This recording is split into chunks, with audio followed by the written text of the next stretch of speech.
Yo debo comentar que trabajé el tema hasta el año 2018.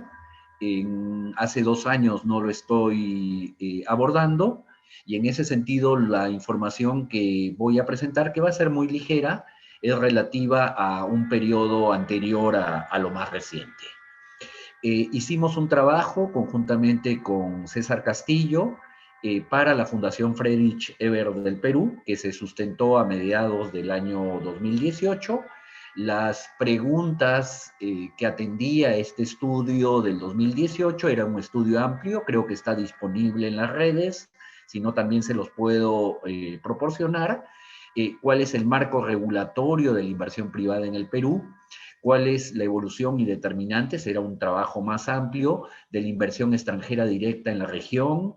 ¿En qué consisten los acuerdos internacionales de inversión, los tratados bilaterales de inversión?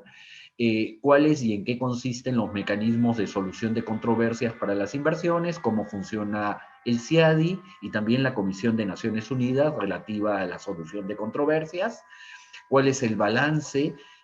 Al 2018 el balance era relativamente positivo para el Perú, con cifras al 2017.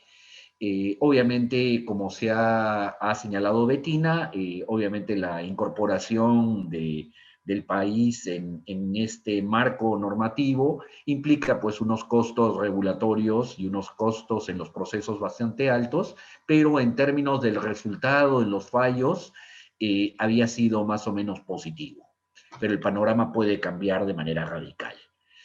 ¿Por qué se pueden producir conflictos entre los sistemas de protección y los sistemas de defensa de derechos humanos? Este es un tema importante, lo han trabajado mucho también en Transnational Institute. ¿Y qué puede hacer el Perú? Yo creo que esa es la pregunta clave para mantener la atractividad de la inversión extranjera directa y al mismo tiempo preservar su soberanía y la salvaguarda de los derechos humanos de los ciudadanos. Entonces yo creo que el tema, en el caso del Perú, vamos a ver los montos relativos a la inversión extranjera. No es que diga que la inversión extranjera es la panacea, ni tampoco la inversión privada, y menos en tiempos de grandes niveles de capacidad instalada ociosa, pero es un tema que efectivamente contribuye en lo macroeconómico. Para mí el kit del asunto es cómo atraer inversión extranjera directa, la que nos convenga, y al mismo tiempo tener un régimen de regulación que preserve los derechos humanos, que preserve los intereses del país. Entonces, mi enfoque va por ahí. Voy a anotar algunas de las ideas claves de ese documento y comentarlas. El primer comentario que he resaltado en amarillo es que teóricamente el trato a la inversión extranjera directa, de acuerdo a la Constitución, es similar a la inversión nacional, pero en la práctica, con el sistema de tratados bilaterales de inversión, con los sistemas contables tributarios que se han promovido para las grandes empresas extractivas, es claramente más ventajosa para la inversión extranjera que para la nacional. En montos menores y fuera del régimen de concesiones, la situación es de desventaja para los inversionistas nacionales. Solo tiene igualdad de condiciones al amparo de convenios de estabilidad jurídica. En el Perú, ni siquiera, este es un tema interesante, el régimen de tratamiento y de regulación de la inversión extranjera es nulo, ni siquiera se obliga al registro oficial de los montos de inversión. Esto, si uno revisa lo que ocurre en otros países, aún como Chile, donde el registro es obligatorio, en el Perú lo que hay es un registro de inversión en proinversión, pero que no tiene nada que ver con la realidad y que está totalmente desactualizado.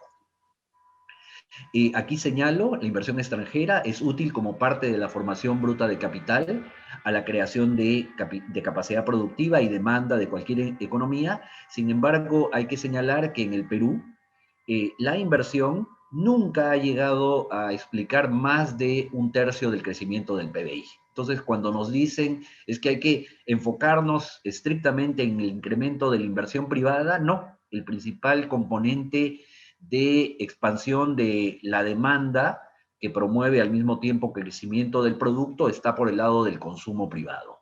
Y en segundo lugar de las exportaciones, y en tercer lugar la inversión privada, donde la inversión extranjera es más o menos, fluctúa a lo largo del tiempo, pero es alrededor del 20-25% como máximo de la inversión privada nacional. Esto no quiere decir que la inversión no sea importante, claro que lo es, en una mirada de mediano y largo plazo, pero si uno tiene un enfoque de corto plazo, hay que ver por otros lados, hay que ver por el lado del consumo privado, hay que ver por el lado, en segundo término, de las exportaciones. Lo siguiente, hay que señalar que Brasil es un buen ejemplo de cómo muy pocos acuerdos internacionales de inversión, es un país que tiene pocos acuerdos internacionales de inversión, pero al mismo tiempo es el principal receptor de inversión extranjera directa de América Latina, lo cual nos lleva a pensar que efectivamente los tratados bilaterales de inversión y los acuerdos de inversión de los TLCs pueden contribuir, pero no son el elemento central. El elemento central está por el lado de la atractividad de la inversión extranjera, por el lado del tamaño del mercado. En el Perú, la inversión extranjera puede ser, en el mejor de los casos, 6.000, 8.000 millones de dólares, no en términos netos, porque es menor en la práctica, porque hay mucha reinversión de las empresas extractivas en el país, entonces la inversión neta es mucho más pequeña, pero la inversión promedio en Brasil es entre 60 a 70 mil millones de dólares al año, por la importancia del tamaño del mercado interno. Una conclusión importante de este estudio es que el Perú no ha realizado esfuerzo alguno por modificar el contenido de sus tratados bilaterales de inversión de acuerdo a las directivas establecidas por la UNTAC, esta Unidad de Naciones Unidas de Comercio y Desarrollo. Estas comprenden fijar salvaguardas en pro del interés público, no restringir la formulación de políticas públicas, incorporar obligatoriamente en los tratados bilaterales criterios de responsabilidad social empresarial, privilegiar la problemática de los derechos humanos, crear instancias mediadoras previas al arbitraje, entre otros elementos. Yo creo que la salida en el caso peruano para un nuevo gobierno va en el sentido de lo que señala Bettina, de la denuncia inmediata, pero que debe ser acompañado previamente con un anuncio de respeto de la inversión extranjera. En estas circunstancias, salir simplemente a señalar que denunciamos los tratados bilaterales sería suicida, ¿sí? Si tenemos ya un problema de fuga de capitales, yo creo que es un tema que tiene que tomarse con muchas pinzas. Decía que hasta el momento, en realidad 2017, la resolución de conflictos en el marco del CIADI ha significado compensaciones a cargo del Estado a los demandantes por 43 millones de dólares, mientras que las partes demandantes han desembolsado 109 a favor del Estado peruano. Sin embargo, como señala Bettina, el costo de estos procesos es alto. El saldo neto se reduce de manera significativa cuando colocamos los costos de estos procesos. Es decir, a pesar de haber tenido 43 de ingresos, 109 de ingresos, 43 de pagos, el saldo neto es solo 19 porque hay que restar más de 20 en el pago de las costas de estos procesos. Es obvio, este es un tema importantísimo, ¿quiénes han sido los países de América Latina más afectados, más demandados y con mayores pagos exigidos a sus contrapartes de inversores extranjeros? Obviamente, Argentina y Venezuela. Por aquí en el documento, más adelante, tenemos los montos. Son casi 10.000 millones de dólares en el caso de Argentina y Venezuela, una cantidad, bueno, ahora vamos a ver el monto. Y en ese sentido, el panorama se pone complicado en el caso del Perú, porque es obvio que el volumen de demandas se incrementaría notablemente en el contexto de un futuro gobierno, ¿sí?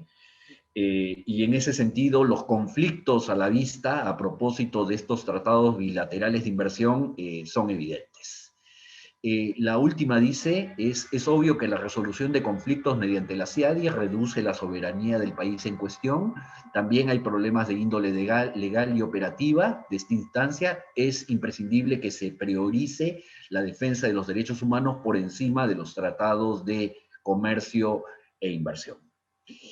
Hay que aprovechar, por último, en este resumen de ideas claves, que esto es reciente, no es del documento del 2018, el vencimiento de los tratados bilaterales de inversión para mejorarlos, más aún a puertas de un nuevo gobierno que pretende revisar algunos contratos y concesiones.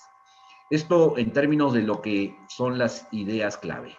Un tema que quiero comentar importante este es de otro trabajo que hemos hecho para DAR en el año 2019 sobre la relación comercial e inversiones con China. Entonces yo creo que es un tema también importante que va asociado a la necesidad de renegociar estas condiciones.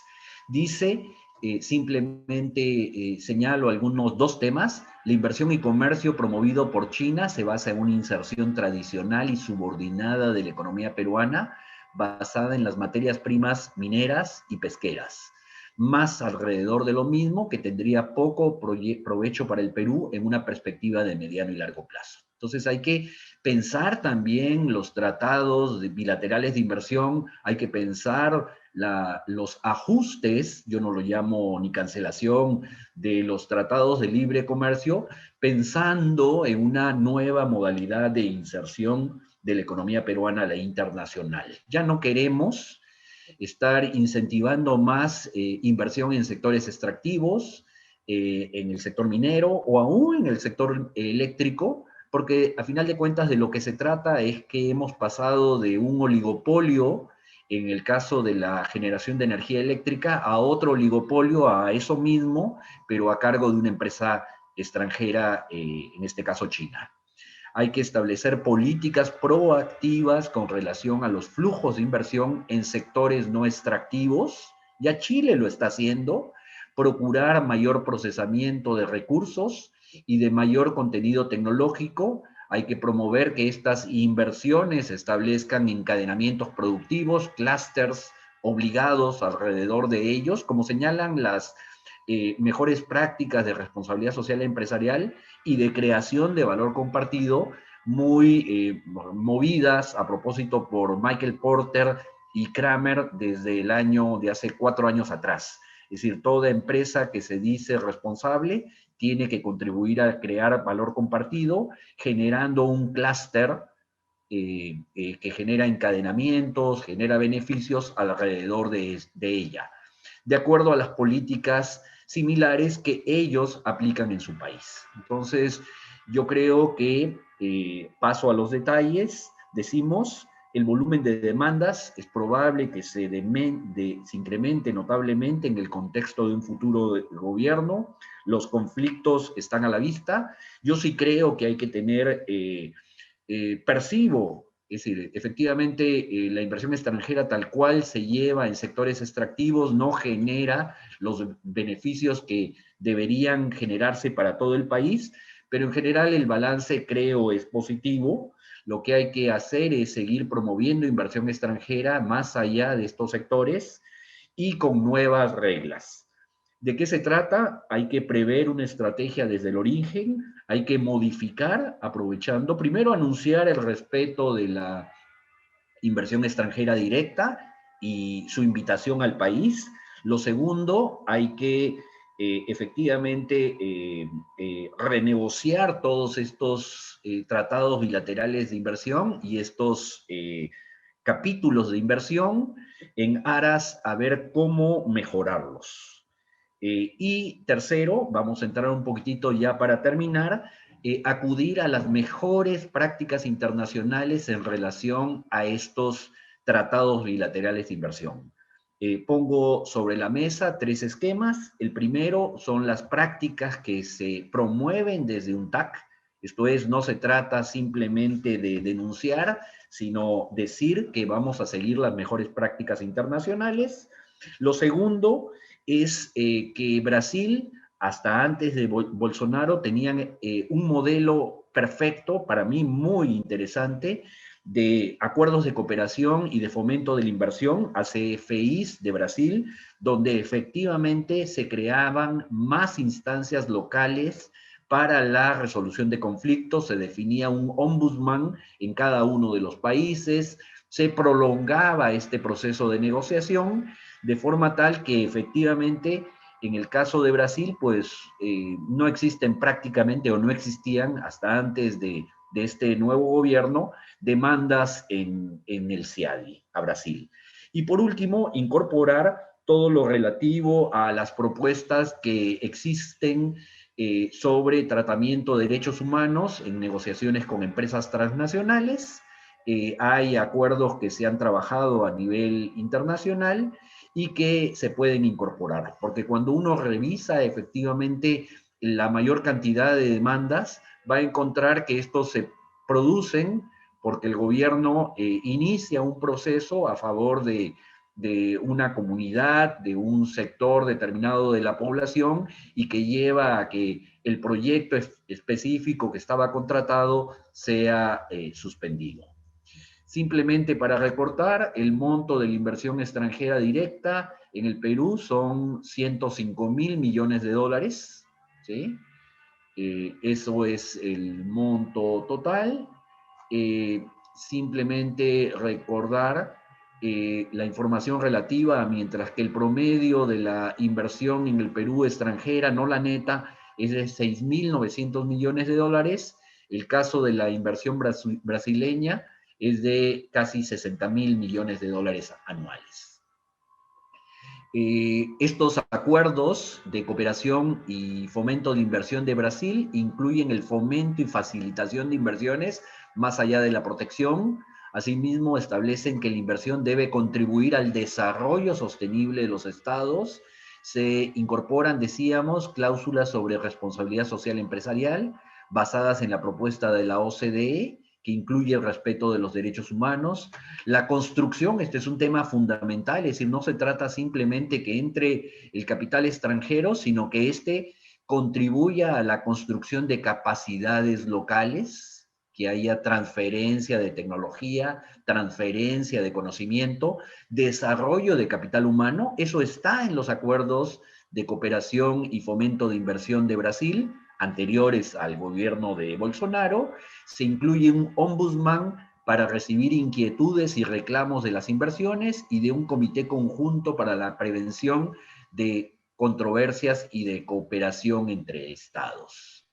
3 minutos, Obviamente, Germán. sí, perfecto, ya simplemente recordar que yo creo que hay que recomendar, tanto desde la vía del Congreso, desde la vía del Poder Ejecutivo, que se inicie un proceso de revisión previo al anuncio de respeto de la inversión extranjera, de denuncia de estos acuerdos, pero creando una comisión ad hoc para mejorar sus contenidos. Y en ese sentido, acudir a las mejores prácticas internacionales de la Comisión de Derechos de Naciones Unidas, de Derechos Humanos de Naciones Unidas, de la UNTAC, y a tomar mucho de la experiencia brasileña. Yo creo que por aquí dejo mi intervención. Después les puedo pasar también el documento completo donde había pues mucha información estadística y análisis sobre el tema. Muchísimas gracias.